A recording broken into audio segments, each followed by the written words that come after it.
Hello dear students, आज हम GST में कुछ पॉइंट्स डिस्कस करेंगे। जैसे कि सबसे पहला पॉइंट हमारा है कि अगर गोइंग कंसर्न ट्रांसफ़र होती है तो गोइंग कंसर्न के ट्रांसफ़र होने की सर्विस को हम सप्लाई माने कि ना माने, और ये जीएसटी पे लगेगा इस पर कि नहीं लगेगा। तो देखिए, services by way of transfer of going concern as a whole और independent part there of are exempt from GST. तो कहने का मतलब ये है कि अगर हमने गोइंग कंसर्न ट्रांसफ़र की है, भले हमने पूरी ट्रांसफ़र कर दी या उसका कुछ पार्ट ट्रांसफ़र किया है, तो वो जीएसटी में एग्जेम्प्ट है, उस पर जीएसटी नहीं लगेगा। सेकंड पॉइंट है कि अगर हमने जीएसटी कस्टमर से चार्ज कर लिया है और चार्ज करने के बाद गवर्नमेंट डिपार्टमेंट में जमा नहीं किया है, तो उस केस में शो कॉज नोटिस जारी करने की टाइम लिमिट क्या होनी चाहिए। देखिए, there is no time limit for issuing show cause notice in respect of GST inadvertently charge and collected on the goods, क्योंकि जो जीएसटी चार्ज किया गया है वो गवर्नमेंट डिपार्टमेंट के पास जमा होना चाहिए था, and we does not deposit the same with the government. तो यहाँ पर एससीएन यानी शो कॉज नोटिस जारी करने के लिए कोई टाइम लिमिट नहीं है। जीएसटी डिपार्टमेंट हमें कभी भी शो कॉज नोटिस जारी कर सकता है इस बात के लिए कि हमने जो जीएसटी कलेक्ट कर लिया है और गवर्नमेंट को जमा नहीं किया है, तो उसके रेस्पेक्ट में कोई भी टाइम लिमिट नहीं है शो कॉज नोटिस की। ठीक है, ध्यान रखेंगे। फर्दर तीसरा पॉइंट हमारा ये है कि देखिए, अगर हमने एज ए एग्जामिनर कोई सर्विसेज प्रोवाइड की हैं आईसीएआई को, यानी कि चार्टर्ड अकाउंट इंस्टीट्यूट को, या आईसीएसआई को यानी कंपनी सेक्रेटरी इंस्टीट्यूट को, तो इन सर्विसेज को सप्लाई माना जाए कि ना माना जाए और जीएसटी में इस पर टैक्स लगेगा कि नहीं लगेगा। तो देखिए, अगर सर्विस प्रोवाइड की गई एज ए एग्जामिनर आईसीआई को या आईसीएसआई को, तो इन्हें सप्लाई तो माना जाएगा, लेकिन ये जीएसटी में एग्जाम्प्ट होंगे, नहीं, हमें इस पर जीएसटी पे करने की ज़रूरत नहीं पड़ेगी। ठीक है, चौथा पॉइंट डिस्कस करते हैं कि मान लीजिए हमने ब्लाइंड बच्चों के स्कूल को कोई कंप्यूटर डोनेट कर दिए हैं बिना कंसिडरेशन के, बिना कुछ पैसे लिए, तो क्या ऐसे सप्लाई माना जाए कि ना माना जाए। तो देखिए, हमने डोनेशन दिया है कंप्यूटर्स का ब्लाइंड बच्चों के स्कूल को, तो ये डीम्ड सप्लाई माना जाएगा, भले ही विदाउट कंसिडरेशन है। तो यहाँ बहुत ध्यान रखेंगे कि देखिए, डोनेशन का पॉइंट डाल दिया गया है प्लस ब्लाइंड बच्चों के स्कूल की बात की गई, तो कंफ्यूज नहीं होना है, ये डीम्ड सप्लाई तो है ही। ठीक है, पांचवा पॉइंट हम ये डिस्कस करेंगे कि अगर कोई एम्प्लॉयर अपने एम्प्लॉय को कोई गुड्स या सर्विसेज या गुड्स और सर्विसेज दोनों एज ए गिफ्ट देता है, तो उस केस में सप्लाई इसे माना जाए जीएसटी में कि नहीं माना जाए। इस पर इंस्टीट्यूट ने कई बार क्वेश्चन पूछे भी हैं, तो बहुत ध्यान देंगे इसमें कि जब भी कोई एम्प्लॉयर अपने एम्प्लॉय को कोई गिफ्ट देगा, चाहे वो गुड्स के रूप में हो या सर्विस के रूप में हो या दोनों रूप में हो, तो हमें देखना है कि अगर फाइनेंशियल ईयर में, एक फाइनेंशियल ईयर में उस गिफ्ट की वैल्यू 50,000 रुपये से ज़्यादा नहीं है, यानी 50,000 रुपये तक है केवल, तो उसे सप्लाई नहीं माना जाएगा। और अगर 50,000 से ऊपर की वैल्यू है तो सप्लाई मानेंगे। फॉर एग्जांपल, अगर 49,999 का गिफ्ट दिया है, अगर 50,000 का गिफ्ट दिया है, तो दोनों ही केस में सप्लाई नहीं माना जाएगा। लेकिन अगर सप्लाई तब मानेंगे जब हमारे गिफ्ट की वैल्यू जो है 50,001 रुपये, यानी 50,000 से अगर 1 रुपये भी ज़्यादा है, तब इसे हम सप्लाई मानेंगे जीएसटी में। वरना अगर एम्प्लॉयर ने एम्प्लॉय को गिफ्ट दिया है, तो उस कंडीशन में हमें देखना होगा कि फाइनेंशियल ईयर के अंतर्गत गिफ्ट की वैल्यू क्या है। 50,000 रुपये तक की वैल्यू अगर है, तो वहाँ पर इसे सप्लाई नहीं माना जाएगा। और नेक्स्ट पॉइंट डिस्कस करेंगे, पॉइंट नंबर 6, कि देखिए, अगर एम्प्टी कार्गो कंटेनर्स ट्रांसपोर्ट हो रहे हैं, तो क्या उस केस में भी ई-वे बिल जनरेट करने की ज़रूरत है कि नहीं है। तो बहुत ध्यान रखेंगे यहाँ पे, अगर एम्प्टी कार्गो कंटेनर्स ट्रांसपोर्टेड हो रहे हैं तो वहाँ पर हमें ई वे बिल जारी करने की कोई ज़रूरत नहीं है। No e way bill is generated, है ना, in case where empty cargo containers are being transported. ठीक है, ध्यान रखेंगे इस पॉइंट का। Hello dear students, welcome to our classes Asthana Commerce Classes. Today we will discuss the subject GST, जिसमें हम कुछ रिवीजन पॉइंट डिस्कस करेंगे। और पहला पॉइंट जो है वो ई इनवाइसिंग से रिलेटेड है।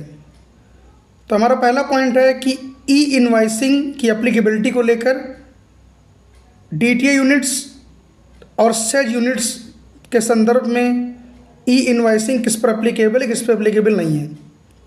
तो देखिए, ध्यान दीजिए, ई इनवाइसिंग जो है वो एप्लीकेबल है डीटीए यूनिट्स पर, और सेज यूनिट्स को इससे एग्जाम कर दिया गया, यानी कि स्पेशल इकोनॉमिक जोन यूनिट्स जो हैं उन पर ई इनवाइसिंग का कॉन्सेप्ट नहीं लगता है, वो एग्जाम्प्ट हैं ई इनवाइसिंग के कॉन्सेप्ट से।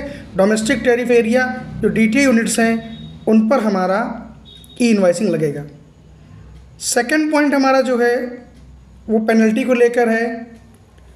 For failure to display registration certificate in the prominent place, prominent location, जिसमें हमें जीएसटीएन नंबर लिखा होना चाहिए हमारे नेम बोर्ड पर, और वो नेम बोर्ड हमने लगाया है कि नहीं लगाया, एडिशनल प्लेसेस पे भी हमें लगाना चाहिए। तो इसके संदर्भ में हमारी पेनल्टी की बात है कि कितनी पेनल्टी मैक्सिमम लगनी चाहिए। तो देखिए, penalty for failure registration certificate in prominent location and GSTN on name board at the entry of the principal place of business is 25,000। Section 125 के अंतर्गत मैक्सिमम पेनल्टी 25,000 रुपये की है यदि हमने प्रिंसिपल प्लेस ऑफ बिजनेस पे अपना नेम बोर्ड नहीं लगाया जिसमें जीएसटीएन नंबर शो नहीं हो रहा है। नेक्स्ट पॉइंट हम कवर करते हैं जीएसटी रिवीजन में। हमारा टॉपिक ये है, अगर किसी व्यक्ति ने वॉलंटरी रजिस्ट्रेशन ले लिया है, अपनी स्वेच्छा से रजिस्ट्रेशन लिया अगर किसी ने, तो उसके पास जो स्टॉक में इनपुट्स हैं तो वो उनका आईटीसी किस डेट तक का ले सकता है। तो बहुत ध्यान देने वाली बात है।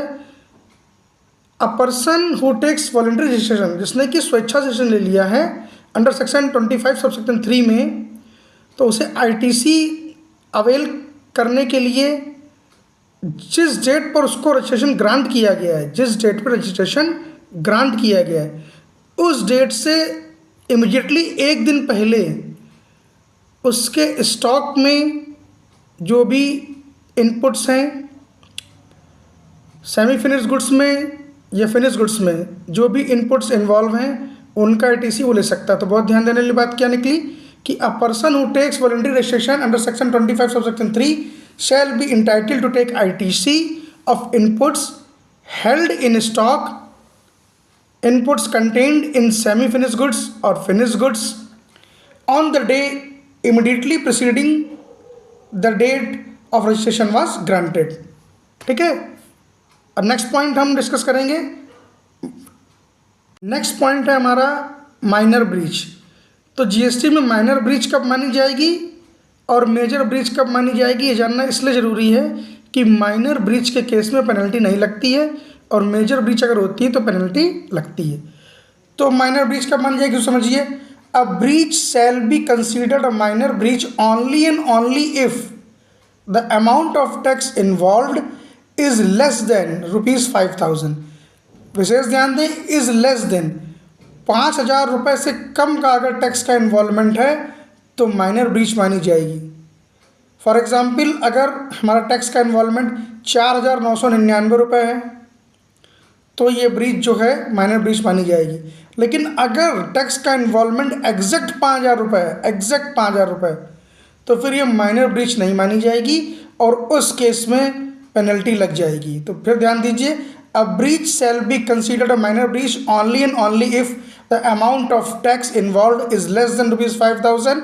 यानी कि विशेष ध्यान रखेंगे कि अगर टैक्स एग्जैक्टली 5,000 रुपये है तो फिर ब्रीच माइनर नहीं होगी और पेनल्टी उस पर लग जाएगी। बहुत ध्यान देंगे इसका, क्योंकि एग्ज़ाम में ये पॉइंट आता है कि माइनर ब्रीच एग्जैक्टली कहाँ तक है।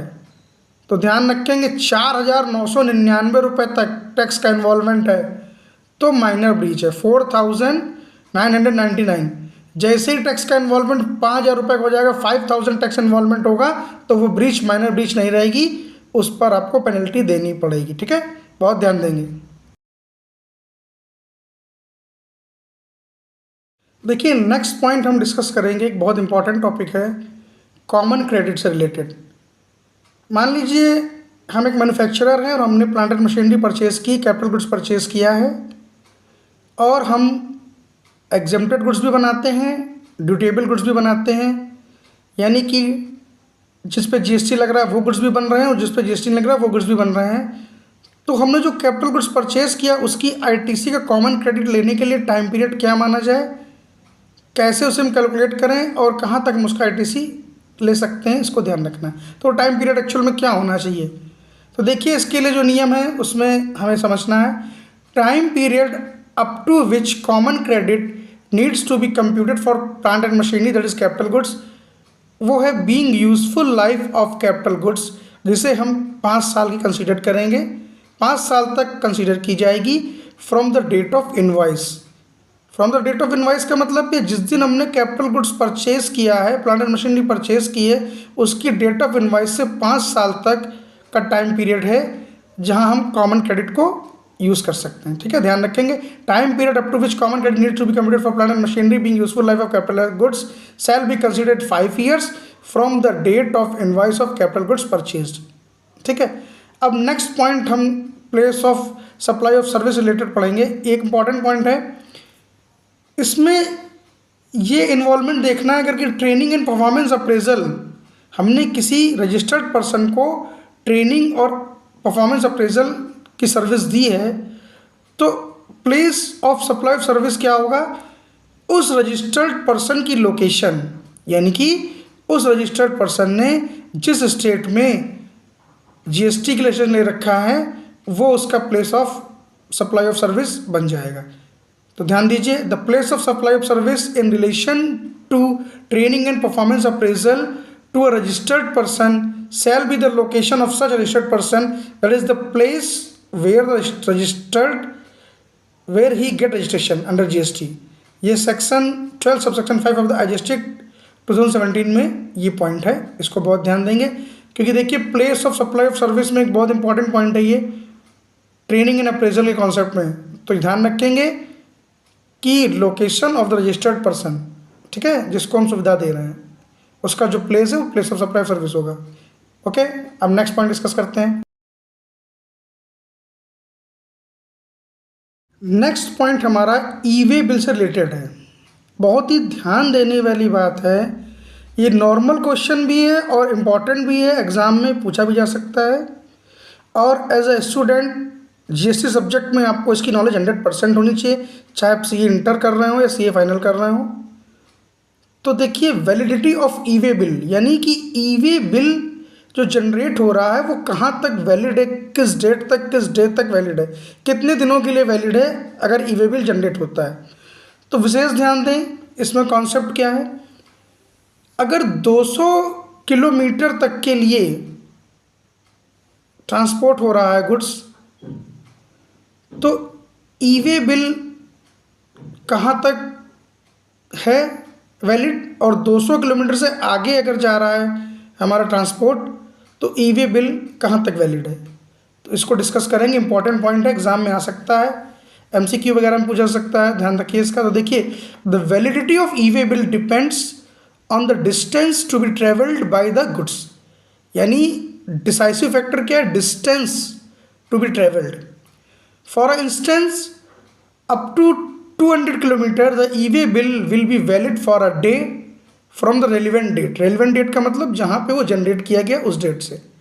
For every 200 kilometre thereafter, यानी फर्स्ट 100 किलोमीटर के बाद नेक्स्ट 200 किलोमीटर के लिए क्या होगा, the validity will be additional 1 day, यानी एक दिन और जुड़ जाएगा। ठीक है, तो अगर इसको हम ध्यान से समझें तो मान लीजिए अगर कोई व्हीकल 199 किलोमीटर तक जा रहा है या 200 किलोमीटर तक जा रहा है तो वैलिडिटी 1 डे है। लेकिन अगर कोई जो हमारा गुड्स ट्रांसपोर्ट हो रहा है वो 201 किलोमीटर भी जा रहा है, यानी 200 से 1 किलोमीटर भी ज़्यादा अगर जा रहा है तो फिर वैलिडिटी 2 दिन की हो जाएगी। तो बहुत ध्यान देंगे इस चीज़ का। तो फिर से ध्यान दीजिए, the validity of e way bill depends on the distance to be travelled by the goods for a distance of up to 200 kilometre. The e way bill will be valid for a day from the relevant date and further for every 200 kilometer thereafter the validity will be additional 1 day from the relevant date, that is the date on which e-way bill is generated। अब example बहुत आराम से समझ लेते हैं। मान लीजिए हमारा गुड्स 199 किलोमीटर 200 किलोमीटर जाएगा, तो एक दिन 201 से जैसे ही वो 400 किलोमीटर तक पहुंचा तो 2 दिन, और 401 के बाद फिर अगर वो 1 किलोमीटर बढ़ा तो 3 दिन हो जाएगी। यानी सीधी बात आप समझ गए कि यहाँ पर आपको दिखाई दे रहा है कि 200 किलोमीटर के बाद जितने भी 200 किलोमीटर बढ़ेंगे उसके लिए 1 डे बढ़ता चला जाएगा। ठीक है, अब नेक्स्ट पॉइंट डिस्कस करेंगे कि देखिए बहुत जगह हम ये देखते हैं कि प्रिंसिपल ने जॉब वर्कर को गुड्स जो है वो ट्रांसपोर्ट कर दिया, तो इसमें ई वे बिल जनरेट होगा कि नहीं होगा, इसका डिसाइसिव फैक्टर क्या होगा। देखिए, E way bill is required to be generated mandatorily in case of inter state transfer of goods. Inter state अगर है, इंट्रा की बात नहीं कर रहा, inter state transfer of goods by principal to job worker, तो irrespective of the value of consignment, irrespective of value of consignment का मतलब ये है भले कंसाइनमेंट की वैल्यू 50,000 रुपये से कम ही क्यों ना हो, ठीक है, लेकिन अगर इंटर स्टेट ट्रांसफ़र हो रहा है गुड्स का, प्रिंसिपल जॉब वर्कर को कर रहा है, तो ई वे बिल मैंडेटली आपका जनरेट किया जाएगा। तो ध्यान दीजिए, E way bill is required to be generated mandatorily in case of inter state transfer of goods by principal to job worker irrespective value of consignment. तो बहुत ध्यान देने वाला पॉइंट है ये, एग्जाम में इसमें हमको कंफ्यूज कर सकता है। पता चला वैल्यू ऑफ कंसाइनमेंट 50,000 से कम की रख दी और हम उसी बेस पर डिसीजन करके चले आए। लेकिन ध्यान रखना है, प्रिंसिपल जब भी जॉब वर्कर को इंटर स्टेट ट्रांसफ़र करेगा गुड्स का, तो ई वे बिल मैंडेटली जनरेट होगा, कंसाइनमेंट की वैल्यू चाहे कुछ भी हो। ठीक है, बहुत ध्यान देंगे। नेक्स्ट पॉइंट डिस्कस करते हैं। एक नेक्स्ट इंपॉर्टेंट और लास्ट पॉइंट हम डिस्कस करेंगे। देखिए, अगर हमें कोई ऑर्डर आता है और वो ऑर्डर हमारे खिलाफ आता है, उस ऑर्डर में हमसे डिमांड की जा रही है टैक्स की, इंटरेस्ट की, फ़ाइन की, फ़ी की, पेनल्टी की, और हमें उस टोटल अमाउंट में कुछ डिस्प्यूट है, कुछ पोर्शन हम स्वीकार कर रहे हैं, कुछ डिस्प्यूटेड है, तो देखिए हम pre deposit as a appellant क्या रकम करें कि जिससे कि हम अपीलेट अथॉरिटी के सामने अपनी फ़ाइल का बिफोर फाइलिंग हम कर सके जाके अपील के। देखिए, तो अपील फाइल करने से पहले क्या प्री डिपॉजिट करना है ये ध्यान देंगे। 2 बातें हैं, दोनों को एक साथ जोड़ के समझेंगे। पहली चीज़, उस ऑर्डर में, उस इम्पेंडेंट ऑर्डर में जितना हिस्सा हमने स्वीकार कर लिया है टैक्स का, इंटरेस्ट का, फ़ाइन का, फ़ी का, पेनल्टी का, यानी हमने मान लिया है कि भाई इतना तो हमें टैक्स देना ही देना था, इतना इंटरेस्ट जाएगा उस पर, इतना फ़ाइन, इतनी फ़ी, इतनी पेनल्टी, और डिपार्टमेंट लगा दी, हमने स्वीकार कर ली है, तो full amount of that tax, interest, fine, fee and penalty arising from the impendent order as is admitted by us, ये हमें जमा करनी ही करनी है। जितना हमने खुद स्वीकार कर लिया उतना हमें पूरा जमा करना पड़ेगा, क्योंकि हमने खुद स्वीकार कर लिया है कि भाई हमारा इतना टैक्स आना चाहिए, इतना इंटरेस्ट, फाइन, फी, पेनल्टी में पे करनी चाहिए, और अगर डिपार्टमेंट लगा दिए तो उतना हम पे करेंगे। अब मामला कहाँ पे फंस रहा है कि जो विवादित है, जो डिस्प्यूट में जितना हमने स्वीकार नहीं किया, तो जितना हमने स्वीकार नहीं किया, तो जितना टैक्स हमने स्वीकार नहीं किया, बहुत ध्यान देंगे, यहाँ पे सिर्फ टैक्स की बात करनी, जो डिस्प्यूटेड टैक्स है, डिस्प्यूटेड अमाउंट ऑफ टैक्स जो इन्वॉल्व ऑर्डर में, उसकी बात करनी है। तो जितना sum equal to 10% of remaining amount of tax in dispute, तो कुल मिला के remaining amount of tax in dispute जो है उसका 10% हमें एडिशनल और जमा करना पड़ेगा। यानी जितना टैक्स हमने स्वीकार नहीं किया उसका 10% हमें और जमा करना पड़ेगा। और विशेष ध्यान देना है यहाँ पर कि डिस्प्यूटेड वाले पोर्शन में इंटरेस्ट, फाइन, फ़ी और पेनल्टी, इसका कोई परसेंटेज जमा नहीं करना है। तो मोटी मोटी बात एक बार कायदे से रिवाइज कर लेते हैं। क्या है कि पेनल्टी अराइजिंग फ्रॉम इम्पेंडेंट ऑर्डर जो हमारी हुई है और जो हमने एडमिट कर ली है, the full amount of tax, interest, fine, fee and penalty arising from the order as admitted by us, ये हमें फुल जमा करना है। और sum equal to 10% of the remaining amount of tax in dispute, 10% of remaining amount of tax in dispute, जितना disputed है उसका 10% additional जमा करना है। अब इन वैल्यू में देख लीजिए, सब्जेक्ट टू मैक्सिमम कितना होगा, मैक्सिमम 25 करोड़ होगा। अगर ये IGST है तो ये 50 करोड़ हो जाएगा, जस्ट डबल हो जाएगा। तो ध्यान रखेंगे। तो इसका जस्ट सीधा सीधा निकल के ये आया कि जितना हमने खुद स्वीकार कर लिया है उतना 100% जमा कर दीजिए, tax, interest, fine, fee and penalty, और जितना टैक्स हमने स्वीकार नहीं किया उसका 10%।